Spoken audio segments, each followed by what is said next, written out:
Então, pessoal, bom dia, né? Eu sou a Nathalie. Eu estou aqui para falar de um tema que pode parecer polêmico, mas vocês vão entender um pouco por que eu estou dizendo que o produto não é a coisa mais importante que a gente desenvolve, né? Eu sou, me apresentando primeiramente, né? Eu sou a mãe do Davi, sou paulistana, então eu nasci e moro em São Paulo. Eu tenho mais de 15 anos de atuação na área de design, então eu trabalhei em empresas de diferentes portes. Então, hoje eu trabalho em empresa maior, né? Trabalhei muito em consultoria, mas também trabalhei em startups. Atualmente, eu sou consultora de Customer Experience e Service Designer na Hits, na Claro Brasil, né? Então, eu trabalho no COE de Customer Experience da Claro. E também sou mestranda em Design Estratégico na Unicinos. Inclusive, tem uma palestra que vai rolar à tarde com a Karine Freire, que é minha professora lá e muito boa, então eu recomendo para todo mundo para participar, tá? Então, assim, eu em 2017 tive a oportunidade de palestrar no TDC, falando inclusive sobre o tema de como a gente desenvolveu um framework de trabalho para usar o Design Thinking dentro de um contexto ágil. E a gente chamou esse framework de Product Inception. Ou seja, a gente não tem nada, né? Eu não tinha nada, não tenho nada contra produtos, sei da relevância e da importância de se pensar produtos, mas ao longo dos anos eu vim desenvolvendo também outras perspectivas, um outro olhar, né? Muito também por conta de eu ter me especializado em design de serviço, né? Que me trouxe ali um novo panorama sobre o tema. O que eu percebo é que, ultimamente, a gente fala muito de produto, né? Quando a gente olha para a indústria do design, para a indústria digital, né?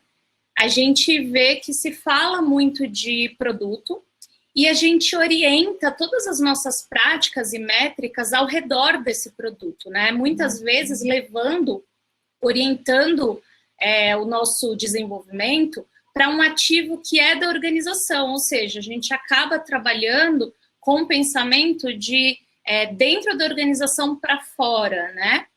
E a gente precisa também levar em consideração outras perspectivas. Isso vem muito de um paradigma industrial, onde o foco está muito nos produtos, nas coisas, no possuir, né? Então, a gente agora está descobrindo que existem outras relações possíveis e a gente não pode trabalhar só com a noção de produto, inclusive produtizando coisas que são intangíveis, né? Então, aqui eu trago uma outra visão, que é um pouco da visão do design de serviço, né? O design de serviço, ele propõe um deslocamento, ou seja, ao invés da gente olhar só para o artefato que vai ser construído, que vai ser desenvolvido como um produto, a gente começa a olhar para o contexto e para soluções.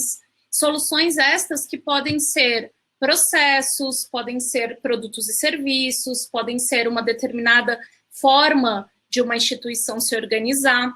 Então, a gente começa a ampliar um pouco o nosso escopo e parar de olhar só para aquele artefato, né, e olhar também para esse contexto no qual a gente está envolvido.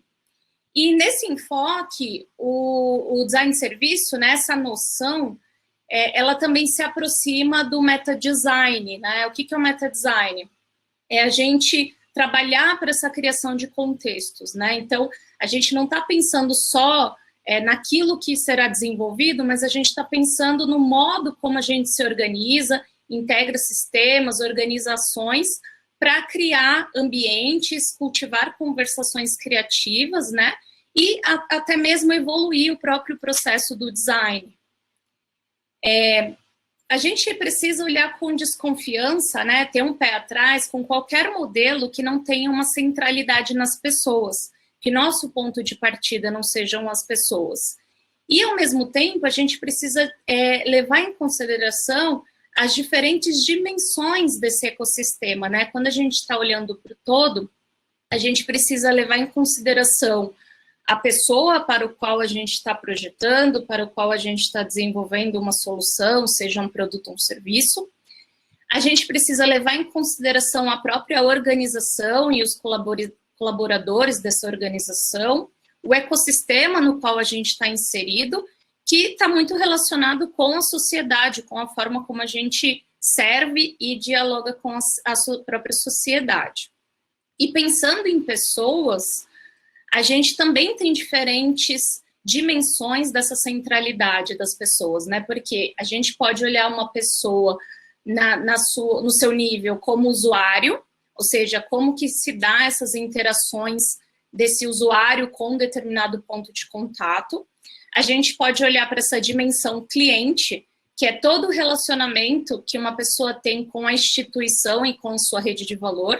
E também a gente pode olhar para a dimensão mais ampla, né, da pessoa, das suas motivações, dos seus valores, do seu relacionamento com o seu entorno, né, com o mundo. Então, não só aquelas pessoas que estão próximas,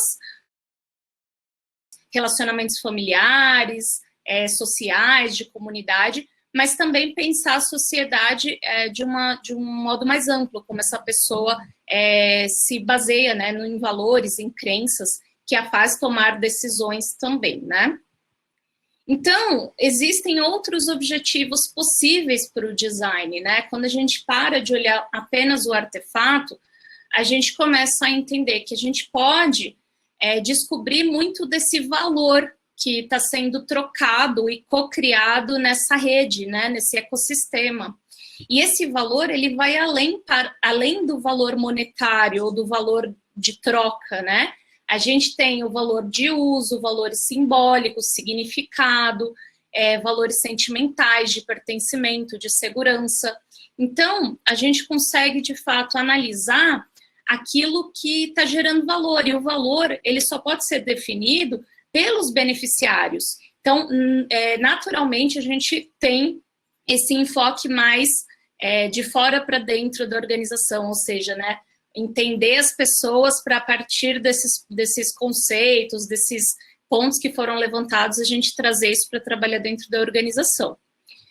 A gente também vê que esse valor co-criado, ele se dá por meio de relacionamentos, né, entre o cliente e a organização, entre o cliente e o colaborador, entre o colaborador e a organização, entre a organização e seu ecossistema, né?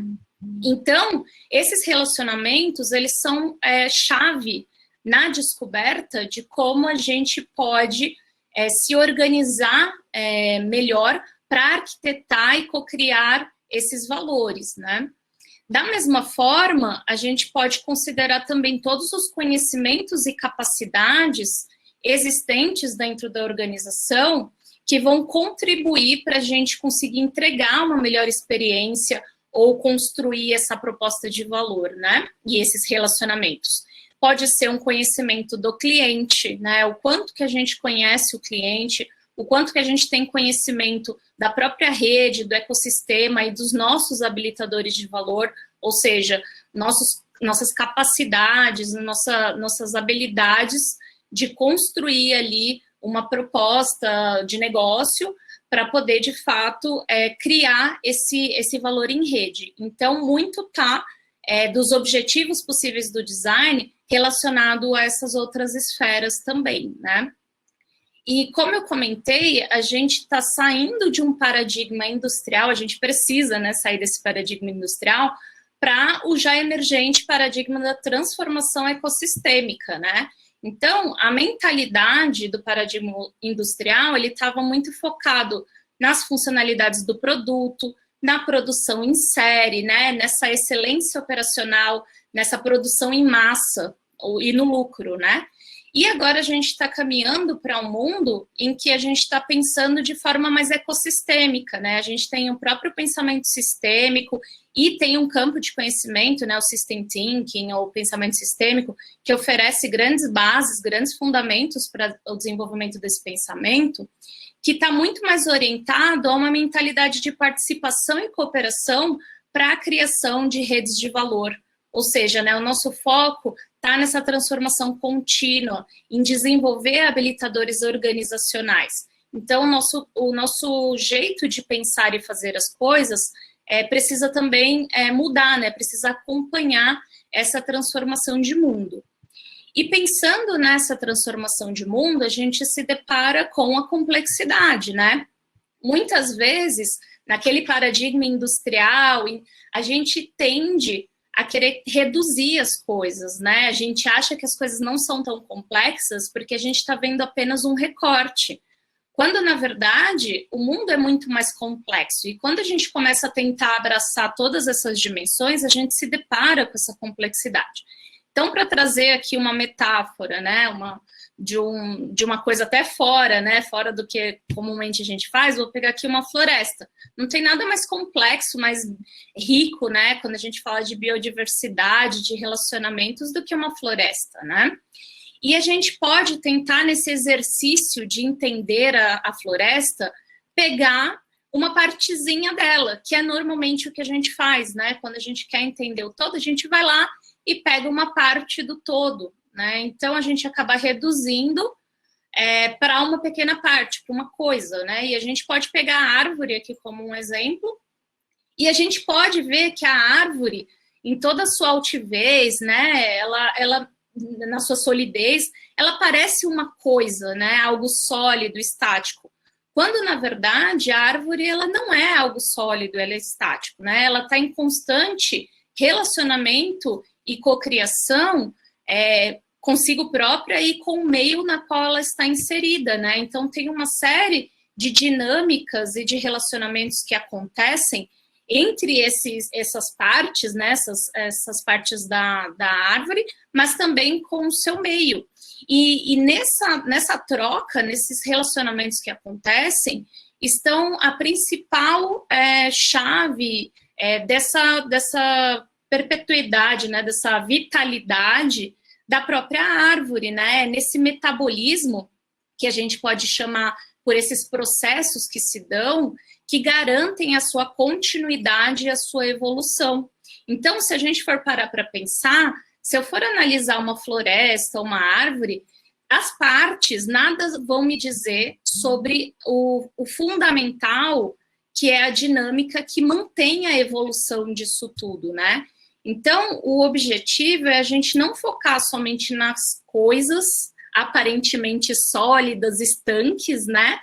E nas partes, para focar, entender, explorar os fluxos, as trocas, as transformações, ou seja, os relacionamentos que acontecem nessa rede, nesse todo, né? Então, quando a gente fala de design de serviço e de serviços, a gente tem um conceito muito importante, que é o de servitização, né? Que é o processo como as companhias encontram para agregar valor a produtos, né, numa indústria, uma empresa originalmente de produtos, através dos serviços. Então, a gente vê que produto e serviço, eles estão em mentalidades diferentes, né? Enquanto o produto é mais concreto, o serviço é mais intangível, né? Enquanto o foco do produto está muito na posse, né, na transação, né, em algo que eu adquiro, o serviço tem muito essa visão do valor no uso. Então, ele tem um caráter muito mais relacional, né? Então, o mercado tem feito um esforço bastante grande de agregar a uma economia de produto o valor que o serviço pode trazer, né? E a gente vê também uma linguagem sendo utilizada para produtos, chamando de produtos coisas que claramente não são, né? Então, quando a gente, por exemplo, escuta um Spotify, né? A gente começa a se perguntar, será que isso é um produto? Eu comprei, né? Eu adquiri aquilo, eu tenho a posse daquilo? Não, eu só estou usando um instrumento, uma ferramenta que me coloca em relação com uma companhia que está me oferecendo um serviço, né? Um serviço que ele tem esse valor no uso, na continuidade, né? Então, eu tenho, às vezes, um pagamento pelo acesso, pelo uso, e não pela posse de algo, né? Então, quando a gente fala de serviço, e aí falando de serviço no singular, né? Então, design de serviço, a gente tem essa proposta como uma perspectiva de criação de valor, para além de pensar uma oferta mercadológica. né? Então, por exemplo, se a gente pensa na categoria de serviços, a gente está muito pensando em mais uma categoria de oferta mercadológica. Mas quando a gente olha para o serviço como uma perspectiva de criação de valor, aí a gente tem um leque de possibilidades e um olhar diferente, né? Por quê? Porque, de acordo com a lógica do serviço dominante, que foi proposta, né, por Vargo e Lusch, o serviço, todas as trocas que acontecem no mercado, elas, na verdade, são baseadas, né, nesse serviço, que é uma aplicação de conhecimentos e habilidades para entregar um determinado valor para um beneficiário, né? Ou seja, os bens, mesmo aqueles que a gente entende como duráveis, eles derivam seu valor do serviço que eles prestam. Então, a gente naturalmente começa a prestar mais atenção no beneficiário desse valor, porque ele é sempre um co-criador de valor e é ele quem vai definir aquilo que é o valor, né, desse serviço. Então, naturalmente, quando a gente tem o design de serviço ou uma visão centrada no serviço, a gente tem uma visão inerentemente relacional, focada no beneficiário. E a gente também entende, através da lógica do serviço dominante, que a gente sempre deve considerar o contexto, né, de criação de valor, que são essas redes, esses integradores de recursos, ou seja, aqueles conhecimentos e habilidades que vão compor um valor que vai ser trocado e vai atender um determinado beneficiário. Então, o designer de serviço, ele mergulha nesse ecossistema, né, para entender as necessidades do usuário, para poder conseguir visualizar, formular e coreografar soluções para problemas que ainda não existem em determinado momento. Então, tem até um caráter, assim, da gente estar pensando no potencial, a gente está pensando nas oportunidades, para além de pensar em problemas, em resolução de problemas, né? Então, nesse sentido, o designer de serviço e o design de serviço, né, ele tem como grandes pontos, assim, na minha visão, o de contribuir para a investigação e mapeamento desse ecossistema, desses relacionamentos, ou seja, conseguir transformar esse conhecimento que é mais tácito, ou seja, aquele conhecimento que às vezes é de difícil formalização e compartilhamento, né, em um conhecimento mais explícito, ou seja, né, conseguir fazer com que as pessoas entendam, né, consigam tangibilizar aquilo que muitas vezes é invisível, é intangível. E também tem um pouco desse caráter da investigação, que se aproxima do pensamento abdutivo, né, de, através da observação, da investigação, a gente começar a entender a realidade, né. Tem também como um ponto-chave o estímulo à colaboração, né, entre colaboradores, parceiros e clientes. Por quê? O design de serviço, ele é multi-stakeholder, né? Ele vai sempre trabalhar de uma forma multidisciplinar, justamente para desenvolver esse design dialógico, ou seja, esse design que coloca em diálogo, que coloca em troca as diferentes pessoas afetadas pelo serviço, pelo desafio, né? Então, um dos nossos desafios é estimular essa colaboração multidisciplinar, interdisciplinar, né? E também, um principal ponto é a antecipação de futuros, né? À medida em que a gente começa a investigar e idealizar, cocriar cenários possíveis, a gente passa a experimentar, né? E conseguir trazer uma visão para a organização daquelas capacidades que precisam ser desenvolvidas para a gente chegar nesse futuro desejável. Então, o antecipar o futuro, né, ele está muito relacionado a esse exercício de imaginação e cocriação, né, justamente para que as pessoas dialoguem, troquem e consigam dar feedback sobre aquilo que a gente está idealizando, né? E pensar cenários não é só pensar naquele futuro longínquo, né? Como vocês veem aqui na imagem, que o pessoal dava chutes de como seria o futuro, né? mas é pensar realidades alternativas, né? Quais são os cenários alternativos que, de repente, a gente não trabalha hoje, porque a gente está sob um paradigma dominante que leva todo mundo a pensar mais ou menos da mesma forma, né? Então, como que a gente consegue ir um pouco além? Existem algumas ferramentas super interessantes para a gente trabalhar com isso, né? Como o mapa do ecossistema, ou até o mapa de rede de valor, que é mais ou menos o que tem ilustrado aqui, né? Que a gente parte do cliente ou do usuário, do beneficiário, para ao redor dele começar a levantar quais são os principais stakeholders, as pessoas envolvidas, até plataformas existentes, né? E como se dá essa troca de valor entre eles, né? Coisas que vão para além, como eu comentei já, do valor monetário. Então, às vezes, entre stakeholders pode ter uma troca de dinheiro, mas também de informação, né? De uma relação de praticidade, de otimização do tempo. Então, a gente pode usar esses mapas de rede de valor e de ecossistema, não só para fazer um mapeamento do que existe hoje, mas também o que pode existir no futuro, como a gente pode formatar e arquitetar novas configurações dessa rede de valor. A gente também pode usar modelos, aqui tem um modelo que vem dessa visão do pensamento sistêmico, né? Que ela busca justamente entender o que está acontecendo, mas também quais são os padrões de comportamento, estruturas do sistema e modelos mentais que suportam, né, esses eventos que estão fazendo com que as pessoas tomem as suas decisões, né? Entender como as partes se relacionam e como elas influenciam esses padrões de comportamento que a gente percebe através dos eventos. Então, eu tenho um link aqui de algumas das referências, eu vou disponibilizar um link para baixar essa apresentação, então vocês podem, quem tiver interesse, ver algumas recomendações. Eu, particularmente, gosto muito do trabalho dessa Donella Meadows, né? Não sei pronunciar direito, mas é super interessante a proposta que ela traz.